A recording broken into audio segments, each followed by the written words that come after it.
Well, hello, all those who have joined us today. I'm Philip Glenn from Emerson College in Boston, Massachusetts, USA. Good afternoon here. I hope you're having a good day, whatever part of the world you are in or on at the moment. Um, we are bringing you this event through the Positive Communication Network. The network launched over discussions a couple of years ago among a group of teachers, scholars, practitioners. And the mission of the Positive Communication Network is to foster a community that's dedicated to creating better social worlds for all through positive communication research, positive communication education, and positive communication practice.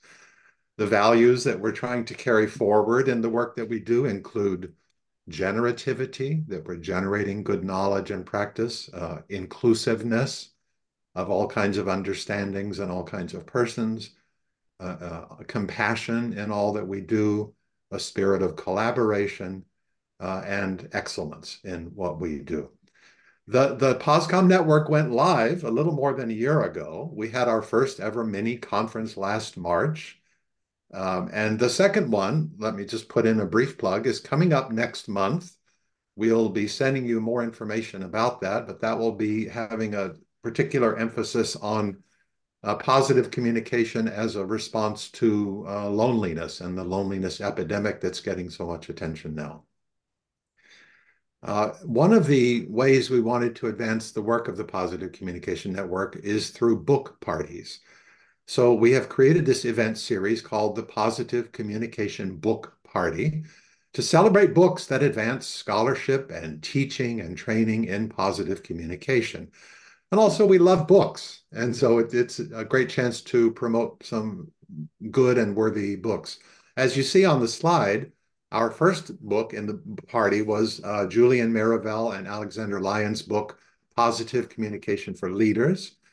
Our second book party was the book by Timothy Selnow and Diana Selnow, Before Crisis, The Practice of Effective Risk Communication.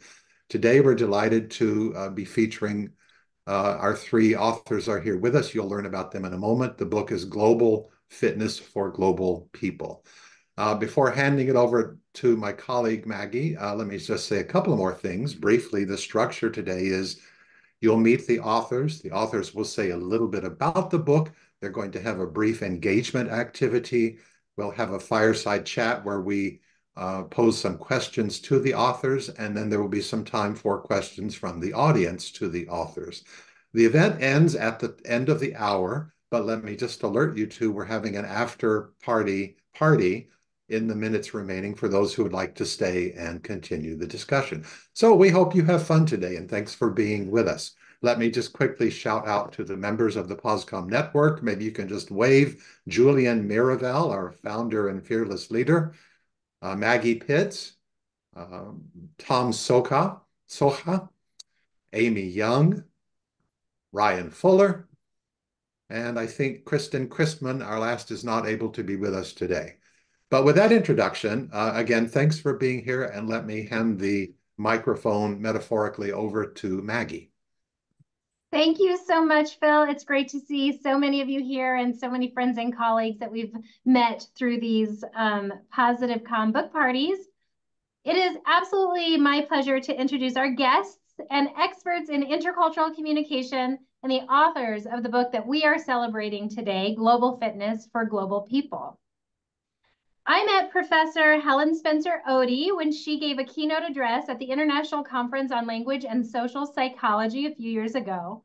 I was compelled by her detailed and applied work in intercultural communication, an area that I also enjoy researching. Helen is the Managing Director of GlobalPeople Consulting Limited and Emeritus Professor of Intercultural Communication and Applied Linguistics at the University of Warwick. Her research expertise is in psychology and linguistics.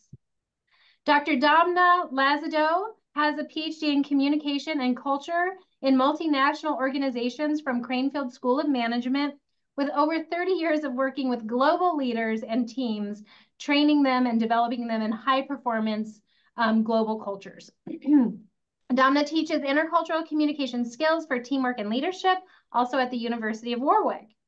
Peter Franklin is with us today as well, Professor of Intercultural Communication and Intercultural Management at Hochschule Konstanz University of Applied Sciences in Germany. Peter's research and leadership training specially addresses intercultural communication between European and Asian individuals and organizations, focusing, for example, on how to navigate different cultural preferences for communication. I would like to tell you we have an extra special treat today as well.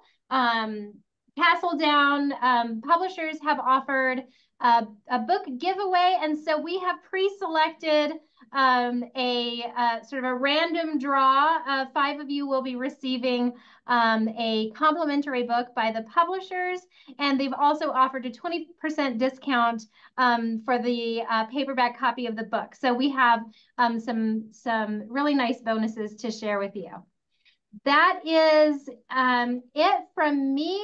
Let's turn our attention and very warm welcome to Helen and Domna, who are going to kick us off with the training portion of this session today. Wonderful. Thank you very much, Maggie and the whole team for inviting us. It's a great pleasure to be here and to join in this. So as you've heard, we're going to do a variety of things today. Focusing, with the little task, we're going to be looking at what we call the 3R tool. So global fitness, cultural diversity, what do we mean by this? A lot of people think it's just international, but actually we see cultural diversity as a very multifaceted thing. So it could be, yes, nation, country, it could be organization, it could be a profession, etc. So we see that a sort of much broader concept of cultural diversity. And global fitness, I think we'll be talking a little more later on what we mean by that. But on the whole, we see 3 things. Global fitness in practice, those skills and qualities that you need. The global fitness engagement in terms of how do you get there. But then also, this I felt very strongly. Often people say, oh, are you globally fit? Have you made your students globally fit? But the environment is really important, molding that.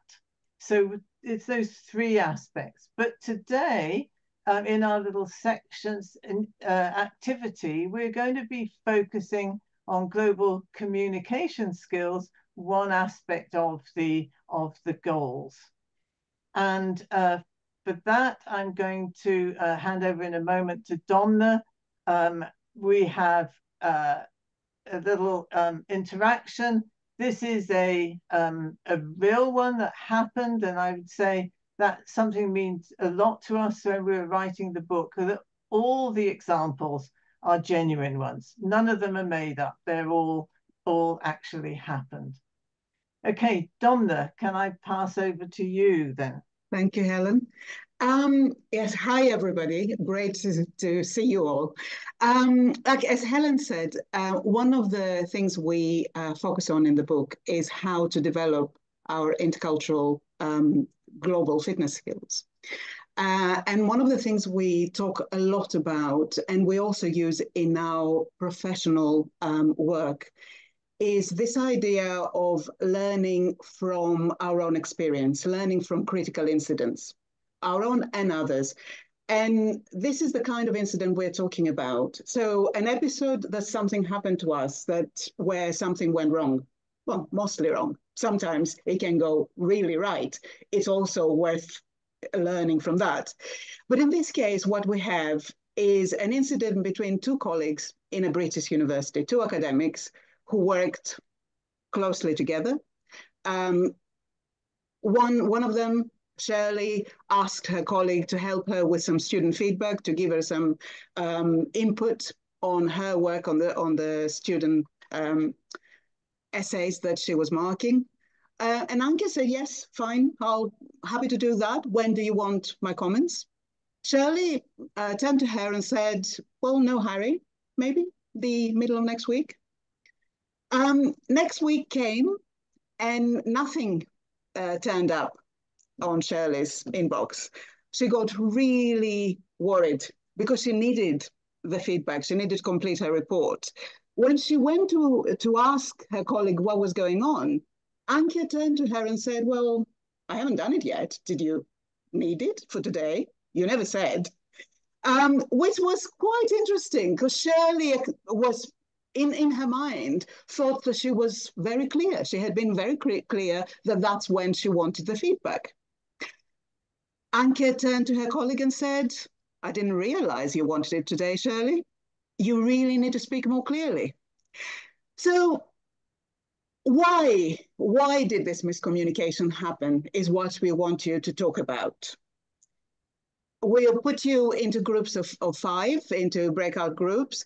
Please share with each other also your personal experiences. If you think that any personal experiences you have might help you shed light to this or explain your personal perspective. Why do you think Anke failed to understand what her colleague needed? Why do you think Shirley framed her request the way she framed it? If you were in her shoes, how would you have done it? Would you have done it differently?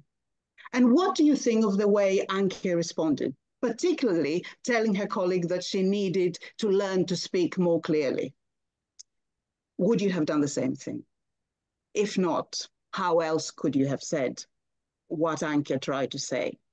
So please share your experiences, look at the story, look at it from each other's perspective, from the perspective of the 2 participants, and come back and we'll discuss your feedback and what you've learned from this sharing, and your sharing your own stories as well.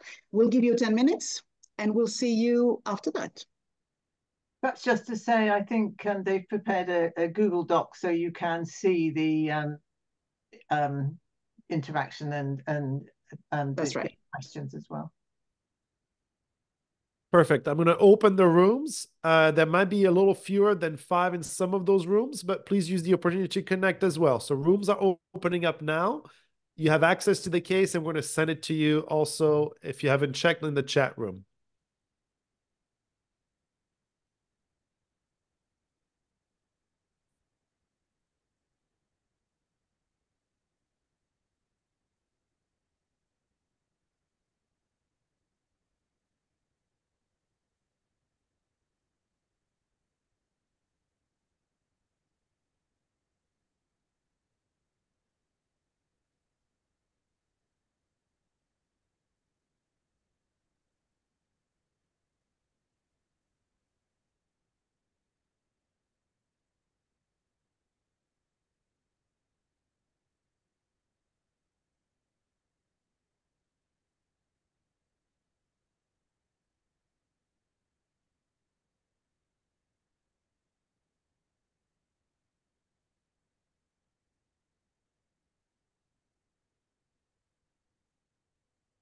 Okay, so we're going to give people a couple minutes here. Do we have anybody here who's not able to meet with others? I see somebody who's joined us here, Masume Bahaman, and then Eileen Buslig. Are you able to join your rooms?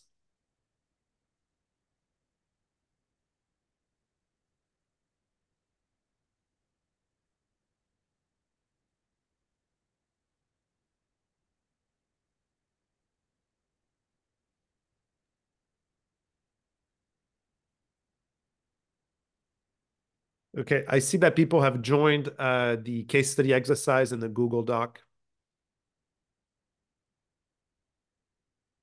That's great. And I just broadcast to all the rooms that are out there having this conversation, the link in case they didn't take it with them. So they should be engaging. I see we have a few people in this room as well. Maybe we can draw on some of their experiences in a similar situation as Domna and Helen shared with us.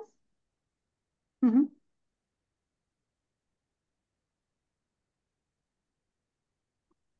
So it looks like we have Eileen who is here in the main room, I guess is what it's called.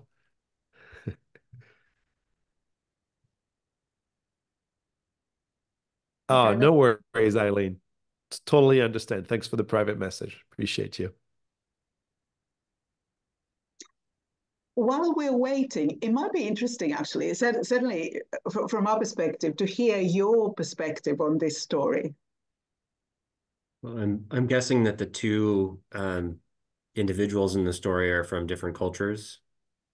Anka, I'm guessing, is from Germany, where there's sort of more like in American culture, a direct approach.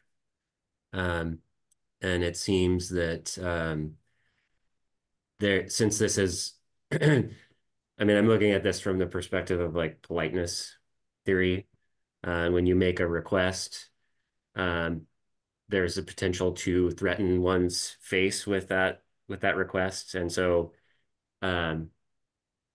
my guess is that given the difference in the culture, somebody from Shirley's culture would probably recognize that, okay, yeah, I will get that to you by midweek. But since Anka is from a culture where it's, I think, a little more low context direct, I would kind of anticipate that she would expect, like, no, I really need you to get this to me by midweek, and not provide it some sort of hedge. At least that's how I'm interpreting it. This is the perfect answer. There's not very much to say. I wonder whether it's too simple for this audience. No, it'll be good. Ryan's just exceptional. Ryan gets an A+. Oh, thanks. Ryan is just showing off all his skills here in the case study. It really makes me think we have to do these things in person, because I was thinking the same thing. I was like, well, we've got to take a politeness frame, that there's a softening that happens, but in that softening that happens, it opens up that opportunity for less specificity in terms of the due date.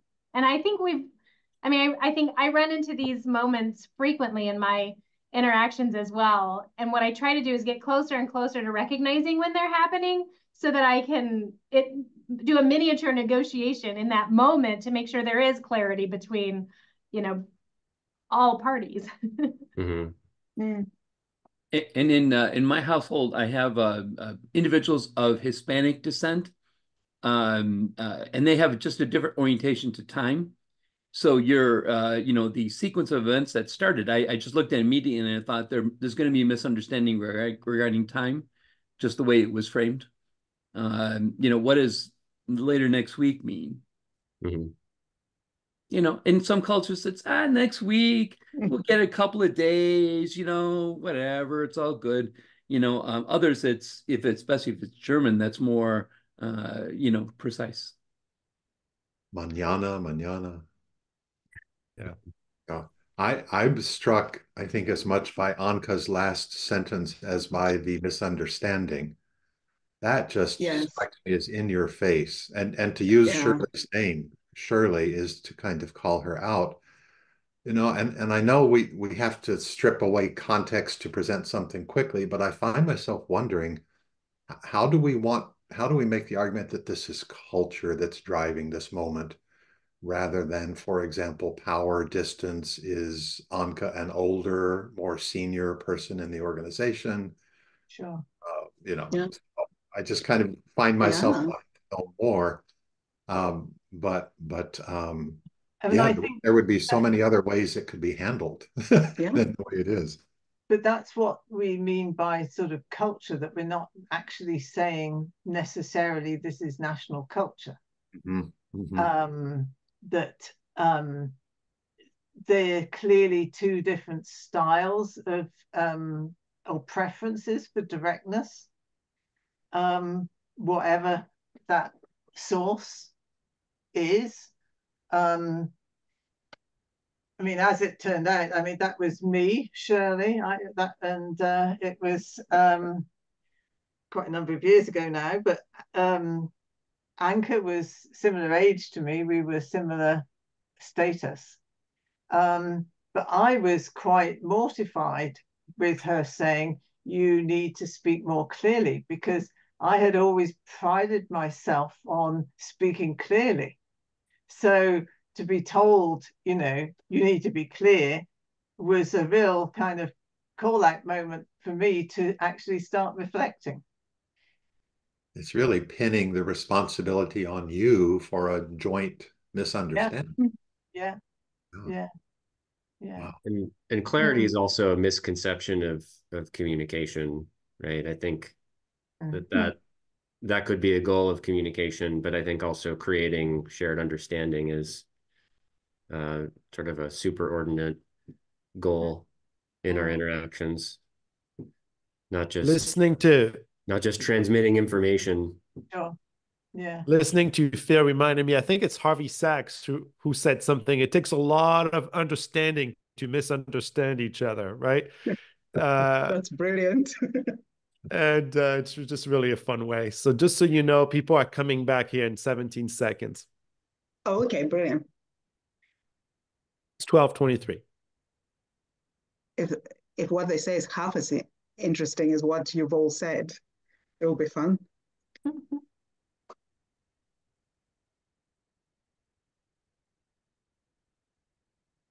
Welcome back. I can't actually see very many people, so I'll have to go a little bit blind and somebody has to help me with, but it would be nice to hear volunteers. So can I hear some of the stories, some of the answers that you discussed in your breakout room? So who wants to go first?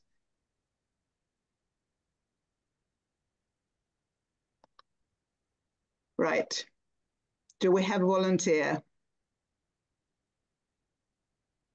I saw Elise and Diana. Elise and Diana, that's brilliant. Yes, let's go. Elise first, then Diana. Yes, we had a nice discussion about this, about the cultural differences and the use of words. And we had people from different countries in our group, so it was very informative, very helpful. So do you want to tell us a little bit about what emerged? What did you say precisely? For example, why do you think the misunderstanding happened? Yes, obviously in one person's culture, the emphasis was on the politeness and the perhaps, and using gentler, less commanding tone or less commanding words. And also a second cultural difference was the sense of urgency or time, perhaps. So we talked about those things, yes, and we talked about how difficult it can be when two people aren't necessarily equals in that communication. For someone who's subordinate to give a hard deadline to someone who is their superior or at least above them in the ranking, it's very difficult that way. But I don't want to steal all the answers. I will let Diana or whoever else had something to say. That's brilliant. You're absolutely right on all of those points. So yes, Diana, do you want to add to those? Yes, thank you. I'd also say we had multiple nationalities in our room, and that always makes for a fun discussion. We think that the key reasons the misunderstanding occurred, I mean, it was very nicely explained about the different cultural approaches to politeness and response. But really what happened here was there was a lack of clarity on the part of the speaker, and critically, no commitment was achieved or received in the conversation. There was no acknowledgement of the suggestion on when might be an appropriate time to provide the comments. Now, because Shirley was asking a colleague, there was no authority there to make that request. And so we felt that Shirley didn't want to create a sense of urgency, since really this was a favor and not a must. In terms of doing things differently, definitely we would have ascertained commitment from the favor recipient. And then, perhaps maybe said, yes, please. Ask you how you would go about doing that. So we did a suggestion along the lines of, would Wednesday next week be possible? Would that give you enough time to get back and then allow a response and come to an appropriate negotiation on what would work for both parties? But at this point, you know, the colleague has no idea that Shirley actually has a deadline, and Shirley has no idea what else is on the colleague's plate. And so they haven't had any discussion on what is actually feasible. And maybe it isn't feasible within the time frame, but they didn't find that out. And then in terms of Anka's response, we found it rude. And I'm not going to tell you, but we both suggested which nationality we thought it was. And we came to the same conclusion, despite being from very different countries. We would have answered differently and apologized, and then tried to clarify the situation and see what mitigation and remedies could be done. Yes, I mean, every single point from both of you is spot on. So you pointed to the tension between politeness and of course, all of these concepts, what is polite, what is rude, is very much culturally contingent, and that's what we have here, as is this idea of directness, indirectness in communication, and how clear are we being? I mean, let me hear any other thoughts, feedback, stories that you might have shared from your own experience.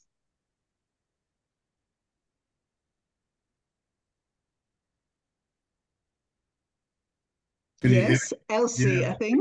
Oh, Elise again. So, and Jeanette, we've got.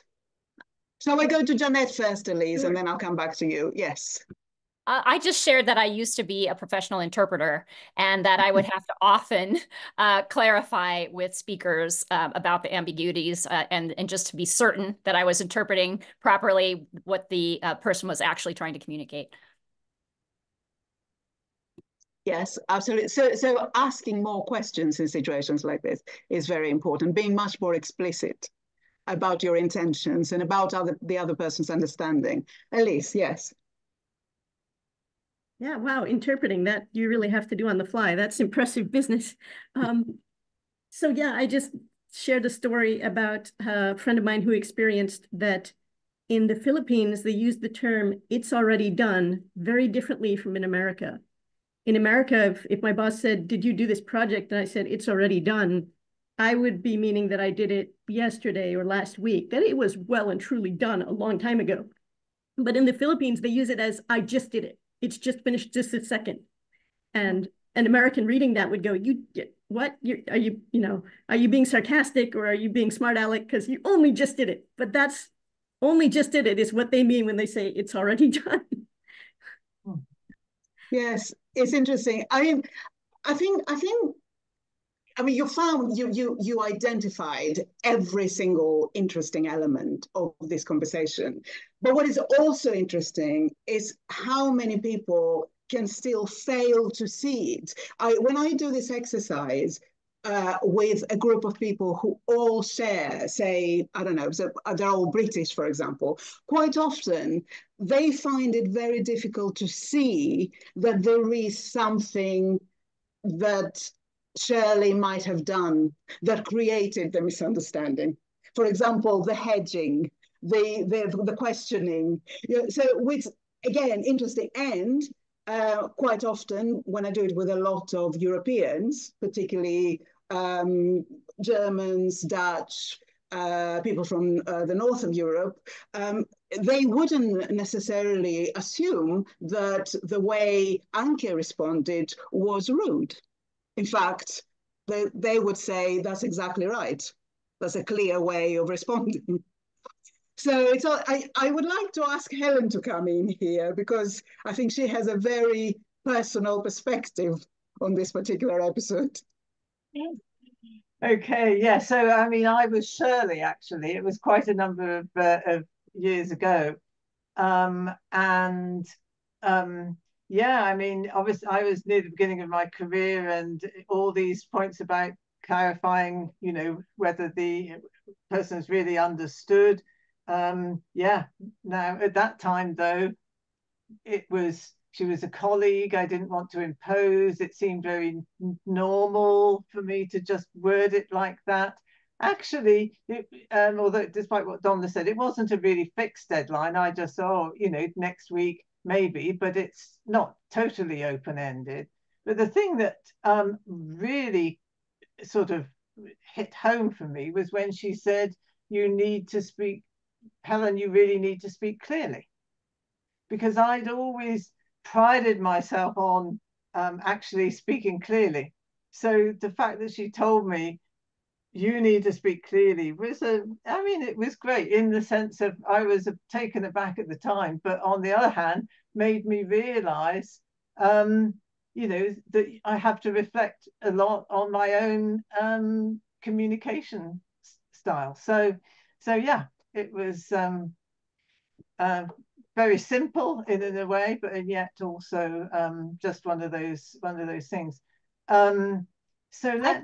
Helen, I think this is so wonderful and humbling too to share. I think we might move to the conversation cafe, because I think there's so much more that we want to learn about yours and the team's experience, and how important these little, as Amy points out, these little micro interactions that have this ripple effect across our own way of being and living, and just thinking about how we communicate, how powerful those moments are. And of course, positive communication is one of those positive ripples that we're trying to put out there as often as possible. Julien, do you want to lead us in our fireside chat conversation cafe? Absolutely. It's good to see everybody. For those of you who don't know me, I'm Julien Mirivel. I'm the founder of the Positive Communication Network with all my friends here. And we love, after receiving a little bit of training, to kind of engage in a bit of a conversation cafe or a fireside chat with the authors. So if you don't have your copy of the book, please go get it so that you can learn how to become globally fit in a world where difference prevails, obviously, but we can find way through the power of positive communication to overcome and transcend those differences. So it was my pleasure to read the book. And so I've got a few questions here. And then after we have our conversation cafe, we'll move on to questions that are probably on your mind in the audience. So if you do have questions, please put them in the chat. We want to get them into a document so we can make sure to address your questions. So I'm going to address the question to Helen, Domna, and Peter, but we'll start with the first one. So the book is titled Global Fitness for Global People. And I know there's a kind of an academic way of defining global fitness, but talk to us here as experts or non-experts. What does it mean truly to develop our global fitness? And how can we develop our competency in that direction? So I'll start there. What is it, and how can we develop it? Maybe I can just start by sort of not immediately answering that question, Julien, but to say, why did we choose the term global fitness? And part of it was trying to think, if somebody says, or you say to the students, we're going to do a course in intercultural communication, it's a kind of complete conversation stopper. They don't know what it is, and they're really not interested. And so part of the rationale initially was, what term could we use that people could identify with a bit more and sort of attract their attention? So that was, in a sense, you could say, the initial kind of motivation. Then, of course, we go on and think, okay, well, what do we really mean by this? And again, I was very influenced by sort of life at university, dare I say that, Warwick, but not just Warwick, it's all this sort of, you need to develop global graduates. And it was kind of, are you the student, are you a global graduate? And if you, the teacher, haven't achieved that, you've kind of failed. And so what made me think very much was, this is not just on the student. It isn't just on the teacher. It's all of us in that environment together. And that's why wanted that sort of, not just, I mean, intercultural competence is very much focused on the individual and their sort of skills and so on. But how do you get there? You get there through doing different things, but you also need that environment, which in a sense you could say that's the gym, you know, for physical fitness. I think the other thing that we want to say, and the others may want to come in on this, was people are extraordinarily kind of naive, and especially I think this is with companies. They'll say, you know, will you come and do a 2-hour session and make my people, you know, perfect at communicating, globally fit. Globally fit, exactly. And you know, it's like physical fitness, you know, it's an ongoing process. It takes time. It's never ending, in the sense you can't say, now I'm physically fit and so I'm going to give up and never do anything again. You know, it's this ongoing thing. So that was the other side that we wanted to really convey. Don't know whether any of... So let me ask you a practical question here, and I'm wondering if Domna or Peter maybe can hop in. You know, so last October, I had the chance of traveling to Saudi Arabia, which is a country I had never visited. I've lived in many cultures, lived in many countries, but it was my first time going there, and I was going there to deliver a training. And so I was struck, before I even went there, how many misperceptions I had, or stereotypes, or ideas in my head about people and culture, and both positive and negative quite often. And even the way, you know, I talked to my students about it, and so the way they were thinking about how what Saudi Arabia was like. So it got me thinking about this question for you, because it is a little bit about global fitness. How, if people have to travel internationally to a place, whether it's for personal or professional reasons, to a place they have never visited, what does the globally fit person do? How would they approach that situation in the way that move us in a positive direction? Peter, do you want to take this, or do you want me to take it? Yeah, sure. I mean, I think the first step in this particular situation that you described, Julien, is that you need reliable, robust information. It's quick and easy to absorb information, and you definitely need cultural knowledge, but also cultural understanding if you're going to a country you've never been to before. The problem is actually finding that really reliable information.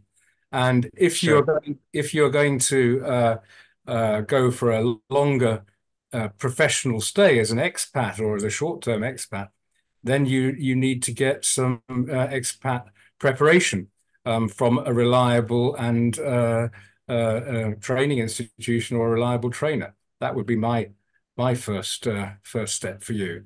And also, I think probably you need to have some fundamental attitudes about this trip of yours to Saudi Arabia, that you need to be aware that you probably have stereotypes in your mind, that some stereotypes are okay and good and are correct and can possibly help you, but also you need to be aware that a lot of what we carry around in our head is not particularly helpful. And therefore, underlines the need for reliable information and reliable knowledge to achieve that understanding. That would be my short answer in that particular case. Domna, do you want to add anything to that? Yes, actually, like you, Julien, I often reflect on my first trip to China, when I hadn't done much preparation and did come across some quite challenging encounters. We don't have enough time to tell the stories. But reflecting back on this, I think now, if I were to go back now, I would do two things. One is to prepare by reading more about it, but also knowing what I know. I wouldn't just rely on reading about China and then assuming that everything I read would suddenly apply to every single person I encountered. Because I've been very lucky in my professional experience, and I have many colleagues who have lived there and have a richer experience. I would really reach out to them and combine any kind of knowledge I acquired from reading with conversations with people who have that immediate experience. To gain more nuance. So I think yes, that's a really Peter. important point that we also make in the book, that you need a reliable cultural informant. Again, the word reliable is so crucial here. You know, who can play this role of the reliable informant? In the Saudi Arabian case, you need a Saudi, and you probably need an American with Saudi experience, would be my suggestion. But to actually get at these people and to know how to assess their insights and their support, that's quite difficult. That's right. And you do talk in the book. You talk in the book quite a bit about. Oh, sorry, Domna. You talk in the book quite a bit about this notion of flexibility. Oh, go ahead, Domna. Yeah, I was just going to add that I'll pass on to you. Even then, go with an open mind. Yes. Be curious. Be ready to be flexible. Be understanding. So, Rita, and be questioning of yourself and your assumptions all the time. I think that's very important. There you've arrived at probably the most important, in my view, the most important answer to this question is you need to work on those personal qualities that you have, of which we know they actually will help you. Yeah, but you need to be in particular self-aware. This is what you're talking about, Domna. Self-awareness, absolutely crucial. Yeah. Thank you. You know, in the book you talk about. I'm going to move it. You talk about flexibility. And so I think there's cognitive flexibility, there's communicative flexibility, but it's such a nice word that encompasses your answer. So I think I've got so many more questions, but I want to make sure the audience gets their chance to ask their own questions. So I'm going to transition to our Q&A with the audience. Maggie, it's back to you. Thanks so much for the authors, and get your copy of the book. Thank you. I was going to give you that last chance to ask the hardest question of all, but we'll have to leave it up to the audience then to ask the toughest questions. And our colleague Tom Soha will lead those questions and maybe ask a few of his own. Before I hand it over to Tom, I just think what Peter was saying at the end, one of the things I have my students do in my positive communication class is do a strengths assessment. What are their character strengths and virtues? If you can really think about what your own character strengths and virtues are, that can help bolster you when you're in these interactions, that, you know, maybe there's something challenging here, but I have a special talent, gift, strength, virtue that I can lean into that gives me a little bit of grace, but also gives me an asset in this situation. Tom, I'm going to turn it over to you, my dear friend and colleague, for the tough questions. Sure. Before we turn to the audience, I just want us to pause for a moment to savor the moment. Maggie is very into savoring and talks about savoring in communication. And we have a tremendously wonderful international panel of people here. And so sometimes in their digital world, things go by so quickly and we see it and it's there. But you have to realize that there's many people in this room from all over the world that want to learn more about how to be positive in the world. What a fantastic thing. I mean, and the authors have done an absolutely fantastic job of sharing their information in a wonderful book that you all should get. Everybody should put it on their reading list, you know, and you get your discount. And soon we will have that reveal, right, Maggie, of which group is going to do the book. Did you want to do that? Absolutely. I can do it now. We had to make a quick change, and it was lucky group number 5. And I took a screenshot. So our participants in lucky group number 5 were Becky Bergman, Chandrika, Sherry Alexander, and Joe Thomas. So we will be reaching out to them. And we added Mina Eswaran in the end as well. So we'll be reaching out to you. Hopefully we have your email. If you're still with us, send me a private chat with your email, because I'm going to send you your complimentary book. Absolutely. Fun part. Absolutely. Because part of what we do with savoring is to celebrate. All right. The idea of a positive book party is to celebrate and to, you know, what I'm curious about, and this is sort of one of the questions that was put into the chat, was about your experiences, your own experiences, among your most positive, memorable experiences. Let's take it in terms of preparing the book. Right. We write a lot. We do authors and we write, you know, and share. Can you share with us some of the positive experiences you had in creating the book for the world? That's an interesting one.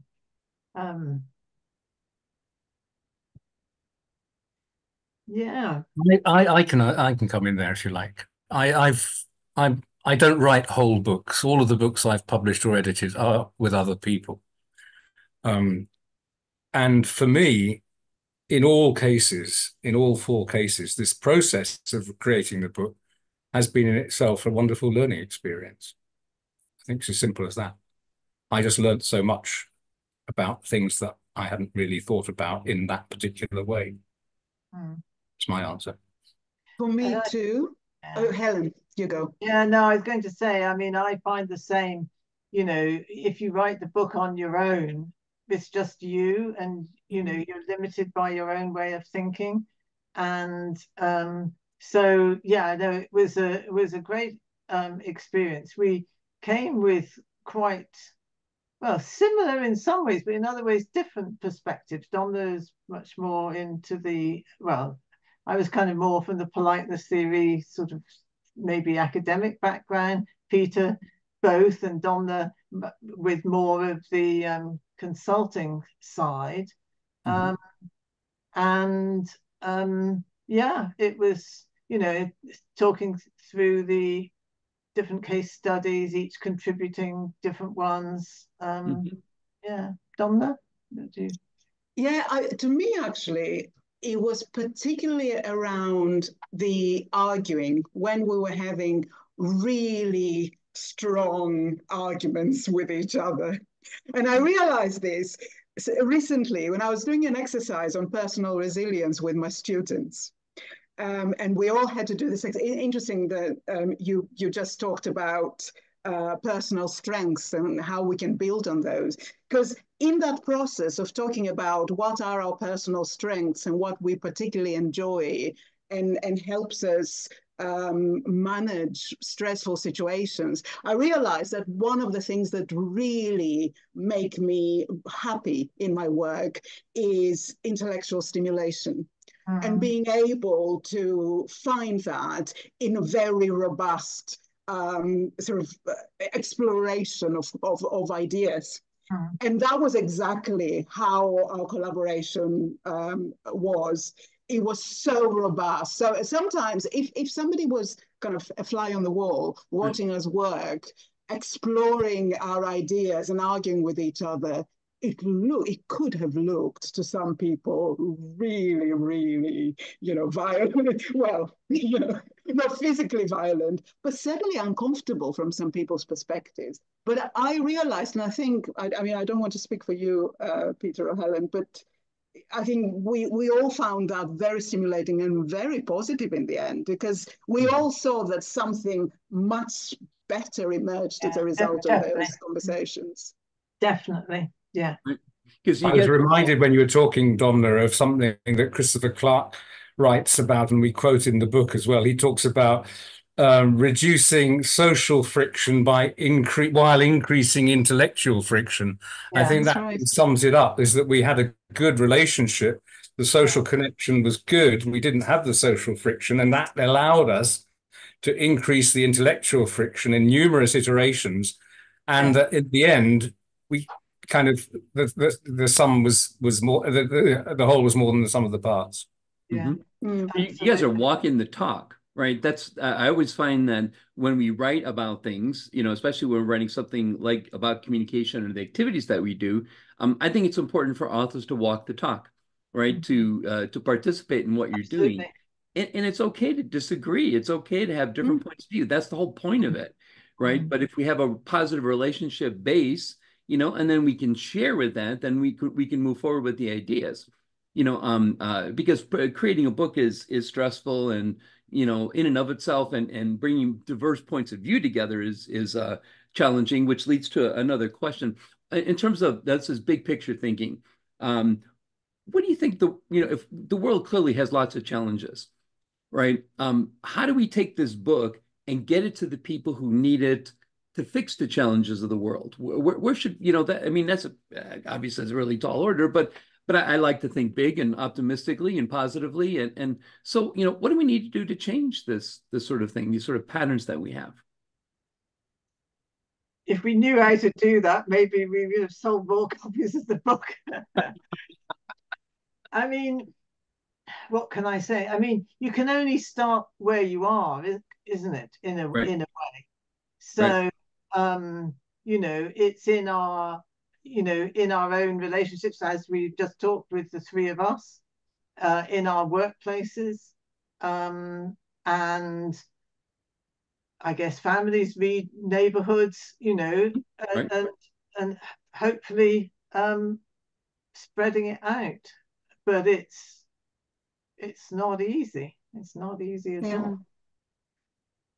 I guess when we're talking about global fitness, we don't just mean intercultural fitness. We're not just talking about national differences. We're talking about differences in general. So and I think our general approach and what we try to talk about and explore is very much about how do you approach difference in a more positive way. So this idea of becoming globally fit so that you can really deal with different, because difference is a great thing if you manage to find ways of dealing with it in a different way. So you know, and we're not talking about hiding it or ignoring it or belittling it or any of that. It's just acknowledging and celebrating it and connecting with others with whom we're different. So I guess it's about questioning your own assumptions, first of all, slowing down, you know, stopping the autopilot, turning off the autopilot, and just starting to think more. And it's as much about understanding where you might go wrong as much as understanding the other. And it's about reaching out and finding the connection. I know that sounds like a platitude, but yeah, that's, I suppose, if you're asking where do you start, I guess that's what we're saying. That's the sort of place where you start. And I think one of the places. Sorry, I have a question coming in that I just to build off of that. And I think it kind of connects with what you were saying. How to stay globally fit in this new trend of de-globalization, polarization, and cultural destruction. And I think you're kind of getting at that. Could you expand on that a little bit more?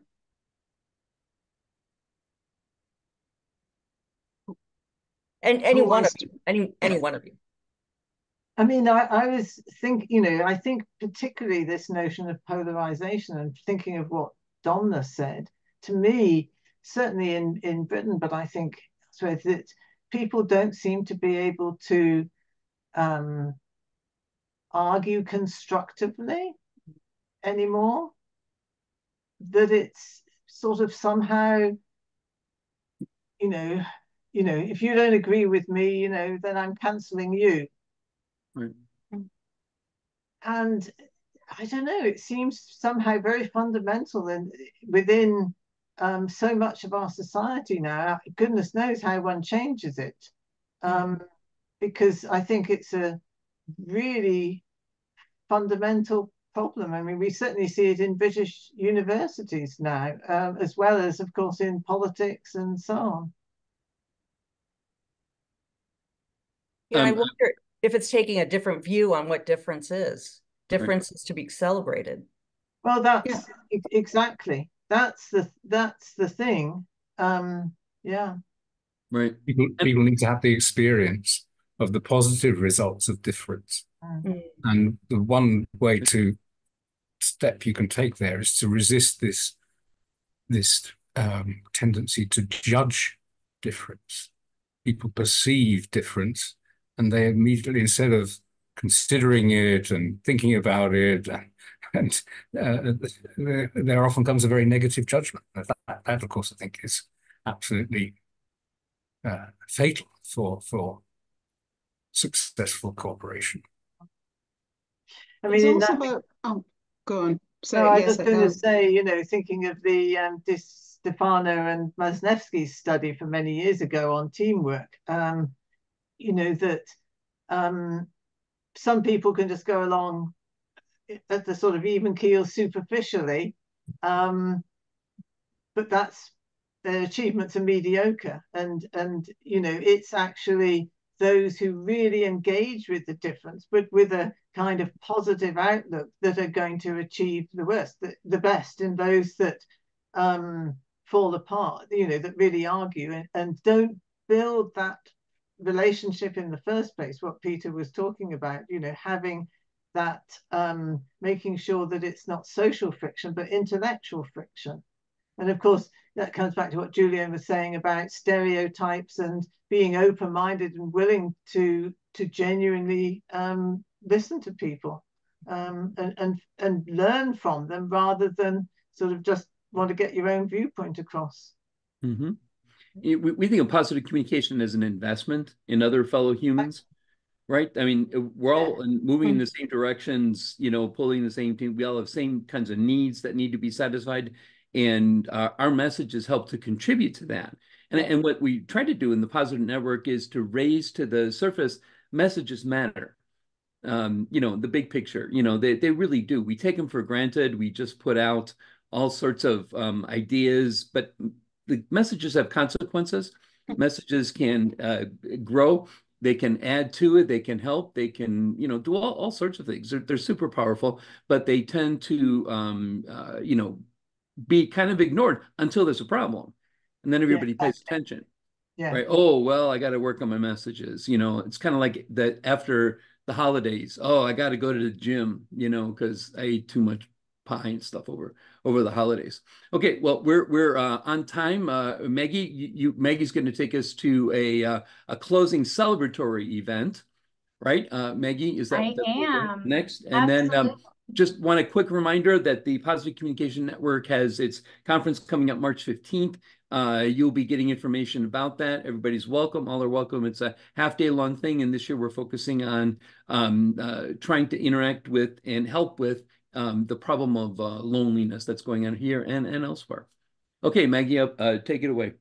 Thank you so much. I have shared my screen and let you know that in the chat is your final celebratory activity.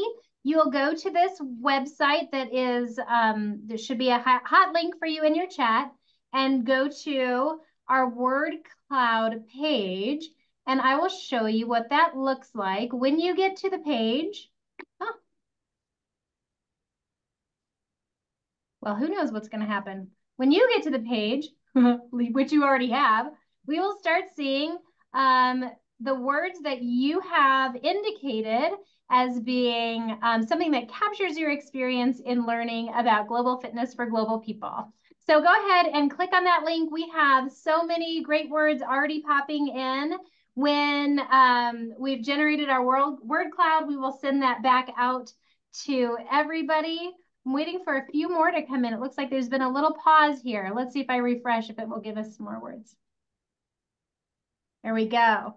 Reliable professionals, nurturing, excited, just loving this. Humanity, interesting, enlightening, uplifting, thought-provoking, empowering, curiosity, enjoyable, illuminating.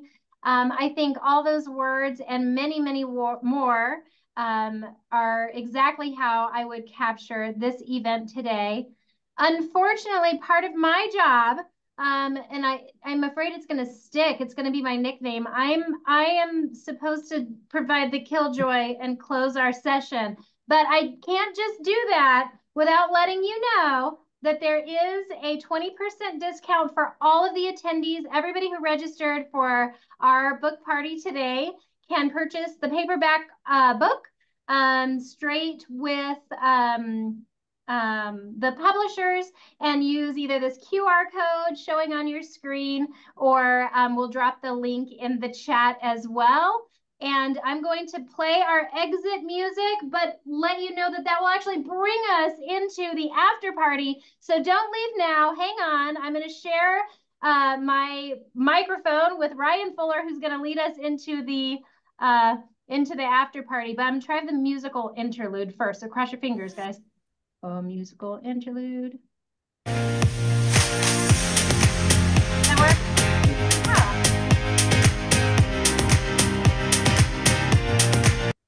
Yeah. Oops.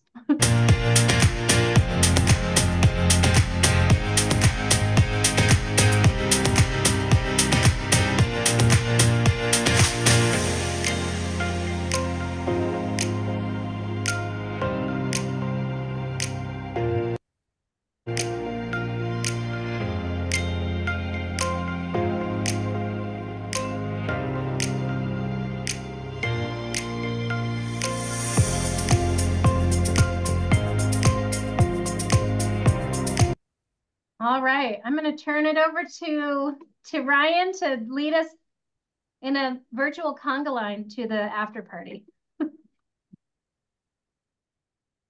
Thanks, Maggie, and thanks to our authors. I took on this role.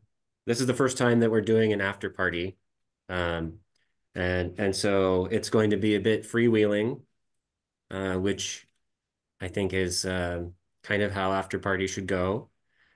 And I've kicked it off by putting a champagne glass and some champagne in the chat because why not? So yeah, is this BYOD after party? Yes.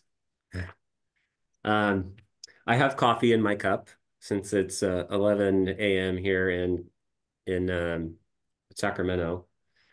So this after party is an opportunity for us to continue the conversation. I noticed that there were some questions that were put in the chat that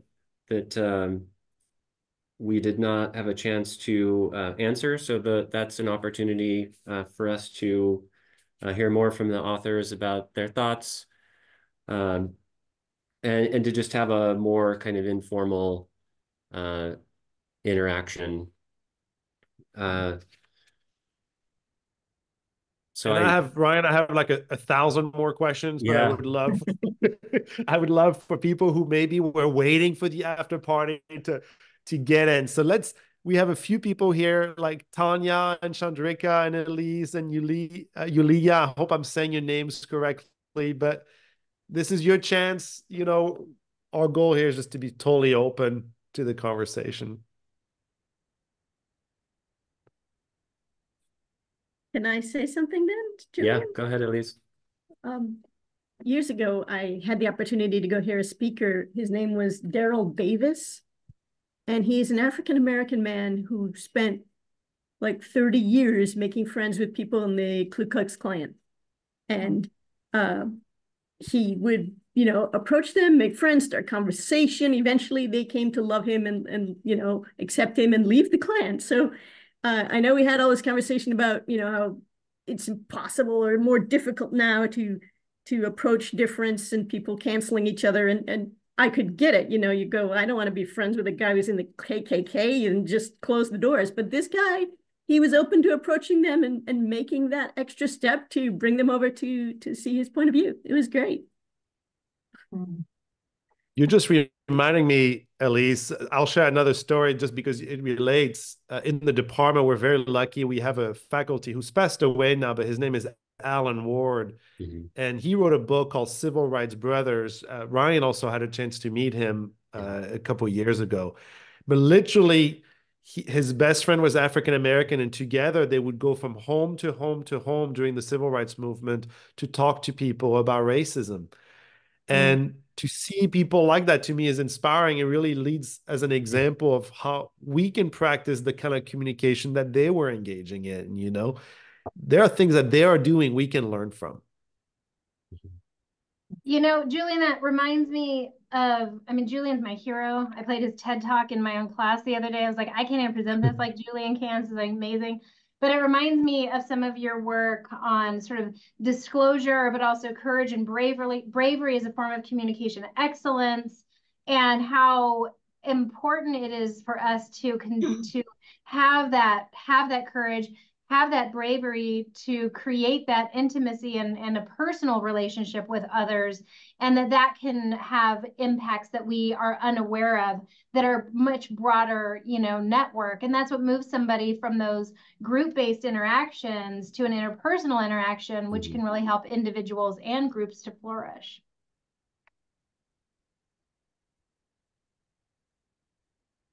I know Chandrika was so kind to say she already has the book, and so we have a special scholar in our room. I'm wondering, Chandrika, if you have similar experiences, and if you can pass. This is, you know, like in the after party, I've just bumped into you, and I'm asking this question. So what do you think? Chandrika? Okay, so I'm a trainer. I'm based in Germany. I'm working at the moment in the automotive industry. And everybody who comes to me for training has to read this book. Okay? And I make them do some exercises because most of the men who come, I have only one woman, the rest are all men. They're all technically very highly qualified.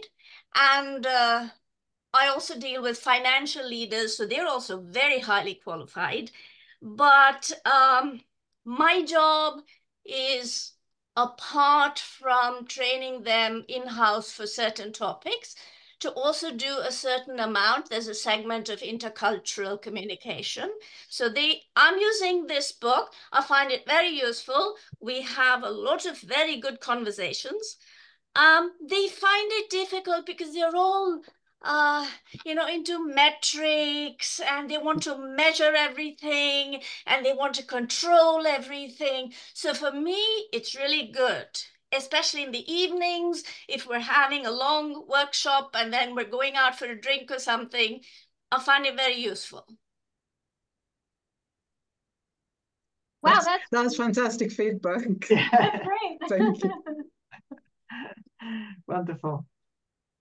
I'm familiar with that target audience, and Yeah. Yes, the engineer and the IT people who want to measure everything. Yeah. And there is a certain attraction about that, but yeah, we didn't go that approach. We didn't take that approach.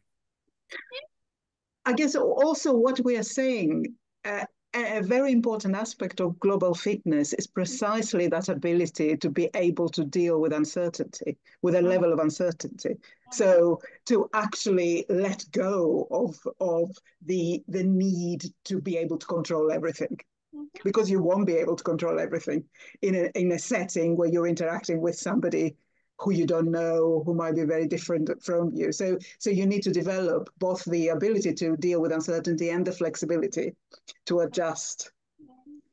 And that's part of the learning, right? Yes, I agree.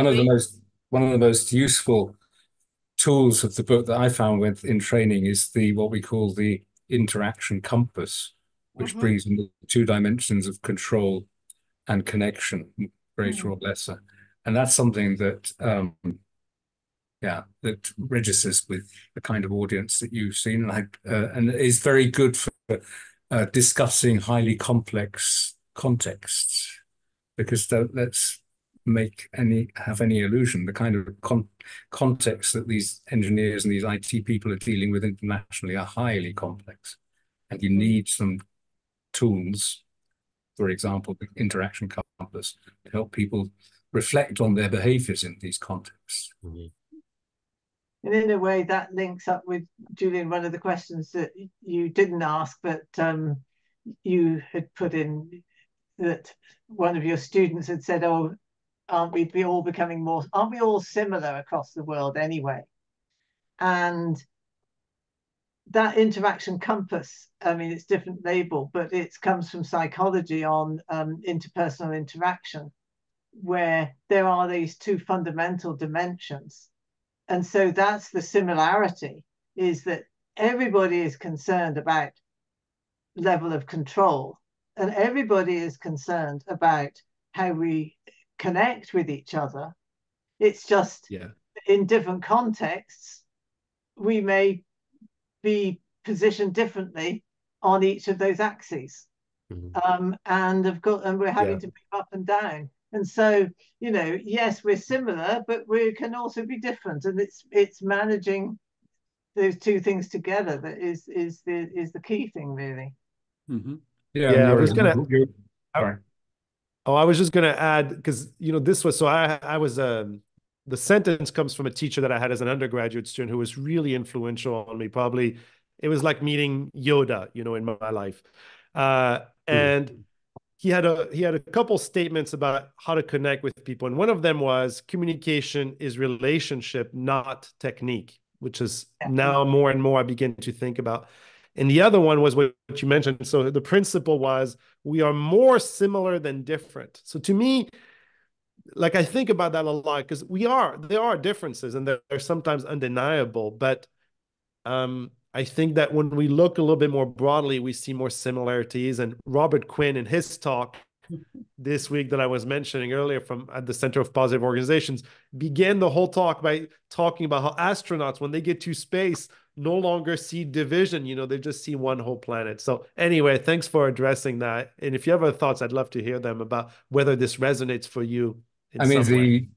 US psychologist Milton Bennett would describe that attitude as minimization, as saying, as an ethnocentric attitude, which tends to minimize differences rather than actually taking them on board and moving in the more ethno-relative direction.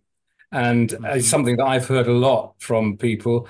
And I say, well, one of the other answers that I didn't give, Julien, to this question you flagged up in advance about how to prepare for your Saudi trip. One of the things is expect difference. Expect difference. I really think that you don't know what that difference is going to be, but it's going to be different. And you can't expect things to be as they are at home. Mm-hmm.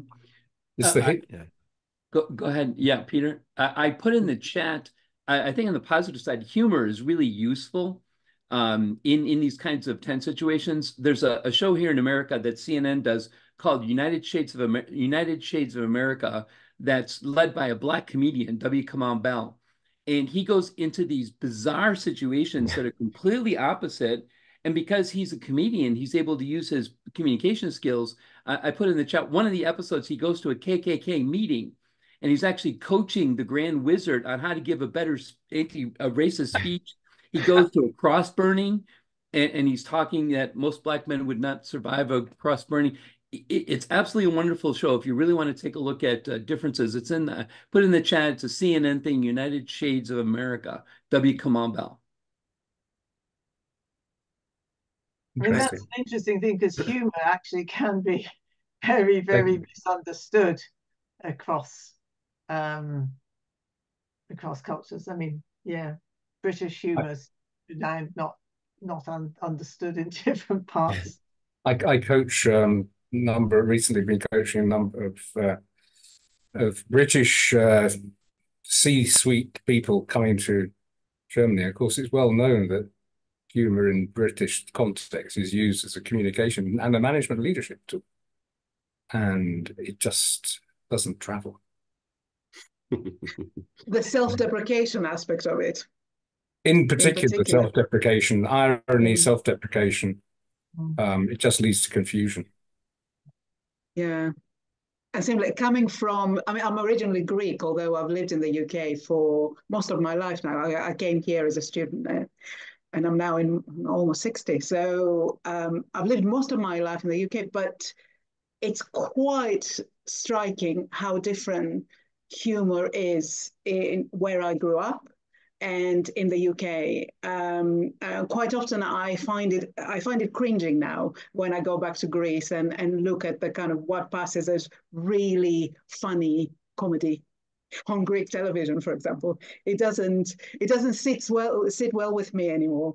And I think that's the other thing. I think where culture, the idea that culture kind of programs you in a way that you can't change, that's not true either, that you do develop depending on your experiences. So my cultural programming, if you like, if you want to go back to Hofstede, has changed quite a lot with me sort of living in different places and living one culture coming to another. And I know Peter, who's lived most of his life in Germany, will probably have similar things to say about his approach to things like humor.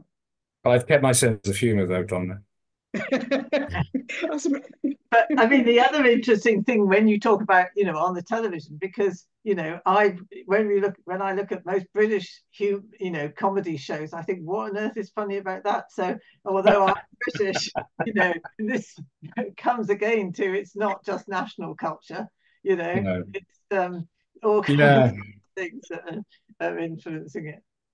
It looks like we're 16 after the hour. I had the joy of starting the after party, but now I get to take over Maggie's role of being the killjoy and ending the after party, which gives me, both the high feeling and the low feeling. It's been great to have this event on behalf of the Positive Communication Network. I would like to thank our authors. We've said it many times, but please get the book. And we hope that you're able to attend our next event, which is the Positive Communication Conference. Are we on your mailing list now? Will we get information about your You're in. You're in. You will. Oh, thank No you. escape. Right, okay. Yeah. I'm looking forward to your next event. Oh, brilliant. Thank you. And thanks for joining Yeah. Peter and Alan and Domna. It's really nice to meet all three of you virtually, and I hope we have a chance to connect. Yeah, Thank you for thanks so inviting much us. for Thank inviting you. us. It's been Bye-bye. really great fun. Bye then. Great fun. Yeah, Thank great you. fun. Bye-bye now. I'm Bye. so glad. Bye.